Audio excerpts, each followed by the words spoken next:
నేను విజయవాడలో సేవ చేస్తా ఉన్నా. ఆ రోజు మేబీ సాగరు అశోక్ కూడా ఉన్నారు ఆ ప్రార్థనలో, నాకు తెలుసు. విజయవాడలో ఉపవాస ప్రార్థన ఉదయం 9 గంటల నుంచి 4 గంటల వరకు ఉపవాస ప్రార్థన జరిగింది. ఇదిగో మన అత్తిలి రాజీ సిస్టర్ గారు ఇల్లు కూడా ఉన్నారు. ఆ రోజు ఉదయం 9 గంటలకు ప్రారంభిస్తే మధ్యాహ్నం 2 గంటల వరకు నేను పాయింట్లు చెప్తానే ఉన్నాను. ఆ వయసు మీద గనక కొంచెం ఓపికండి, ఎక్కువసేపు నిలబడి చెప్తా ఉన్నా. ఇప్పుడు తగ్గింది అనుకునేది, అప్పటికంటే ఎక్కువ. ఇప్పుడు ఉదయం 9 గంటలకు ప్రారంభించి మధ్యాహ్నం 2 గంటల వరకు చెప్తానే ఉన్నాను. ప్రజలు ఆలకిస్తా ఉన్నా. 2 గంటలప్పుడు ఏదో పాయింట్ చెప్పి, అందరు మోకరించని ప్రార్థన చేసుకుందాం, దయచేసి అందరు మోకరించని ప్రార్థన చేసుకుందాం అన్నా. నువ్వు మోకరిస్తావా?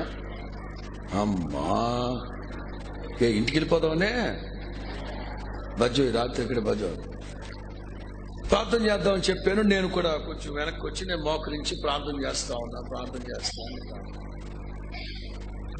ఈలోగా నా ప్రక్కనున్న సేవకులన్నా, తల్లి వచ్చారన్నా. ఎవరో ఒక తల్లి చిన్న బిడ్డని తీసుకుని ఇక్కడికి వచ్చిందని. నేను ఇక్కడే మోకరించుండి, ప్రార్థన చేసుకోమంటే ఇక్కడికి వచ్చావు, ప్రార్థన చేసుకోవా, వెళ్ళి ప్రార్థన చేసుకో అని గదిమే. అంటే ఈ మైకులు ఎట్లా కాదు కానీ ఇక్కడ గదిమేసరికి మైకులు వినబడింది. ఎందుకు వినబడిందో తర్వాత చెప్తా, గుర్తుపెట్టుకో. ప్రార్థన చేసుకోవా అని నేను మరలా ప్రార్థన చేసుకుంటా ఉంటే సంఘ పెద్ద వచ్చారు. అన్నా చిన్న మాట. ఏంటి బ్రదరు? బిడ్డ చచ్చిపోయినాడన్నా. చనిపోయాడా? ప్రార్థన చేయించుకుని వెళ్ళిపోద్దంట. నేను క్షమించమ్మా అంటే, అయ్యా మేము 9 ప్రార్థనకు వచ్చాను. ప్రార్థనకు వచ్చిన అరగంటకే ఈ బిడ్డ చచ్చిపోయాడు. మధ్యలో లేచేద్దామంటే మీరు కోపపడతారేమో అని నేను కూర్చొని ఉన్నాను. అయితే మా అబ్బాయితో చెప్పా, మనవడు చచ్చిపోయాడురా, బంధువులందరూ కబురు చేయమని చెప్పా. వాళ్ళందరూ వచ్చి కింద ఉన్నారంట మందిరంలో. అందుకని చిన్న ప్రార్థన చేసి వెళ్ళిపోతానయ్యా ఆరేస్తుంది.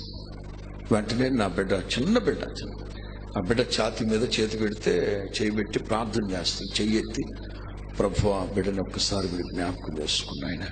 ప్రభువా ఎందుకు ఇలా జరిగిందో తెలియదు, ప్రార్థన చేశానండి. ప్రార్థన చేస్తున్నాను. ఉలిక్కిపడి కదిలాడు. హల్లెలూయా, కదిలాడు. వెంటనే ఆశ్చర్యం, అమ్మా బిడ్డ లేచారమ్మా అంటే, అయ్యా స్తోత్రనాయన. సరే చెప్పదులు, ఎవరు చెప్పదులు, కూర్చోమన్నాను. వాళ్ళ బంధువులు వచ్చి కూర్చున్నారు. అయిపోయింది.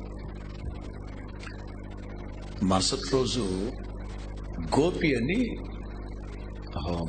బైక్ జోన్ యవనస్తుడు గోపి ఇమ్మానియల్ అని సాగరే బాప్తిస్మం ఇచ్చాడు. ఆ అబ్బాయికి గోపి. మరుసటి రోజు మందిరానికి వచ్చాడు. ఏంటి తమ్ముడు అన్నా, నిన్న జరిగిన ఒక సంగతి మీకు చెప్పాలన్నా. ఏంటి? నిన్న ప్రార్థనలో 2 గంటలప్పుడు ఒక తల్లి వచ్చినప్పుడు మీరు గదివారు కదా? గదివాను. మేము ప్రార్థనలో ఉన్నామన్నా, మీరు గట్టిగా గదివేసరికి ఏంటి పాస్టర్ గారు ఎవరినో కోప్పడుతున్నారంటున్నాడు. నేను కళ్ళు తెరిచి చూశానన్నా. నేను కళ్ళు తెరిచి చూస్తే మీరు ప్రార్థన చేస్తున్నట్టున్నారు. మీ ప్రక్క నుంచి దగ మెరుస్తున్న బంగారు హస్తం మీ మీద నుంచి ఆ బిడ్డను తాకిందన్న.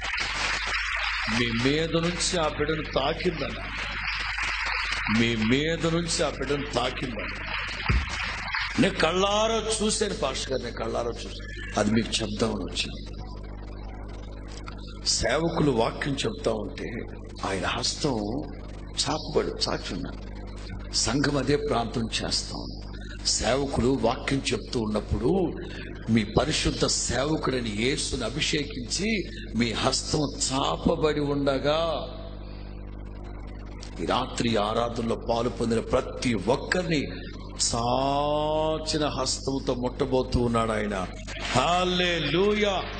ఎన్ని సంవత్సరాల నుంచి మీరు బలహీనతతో ఉన్నా, 12 సంవత్సరాలు, 18 సంవత్సరాలు, 20 సంవత్సరాలు, 40 సంవత్సరాల నుంచి ఒకవేళ కొన్ని బలహీనతలతో మీరున్నా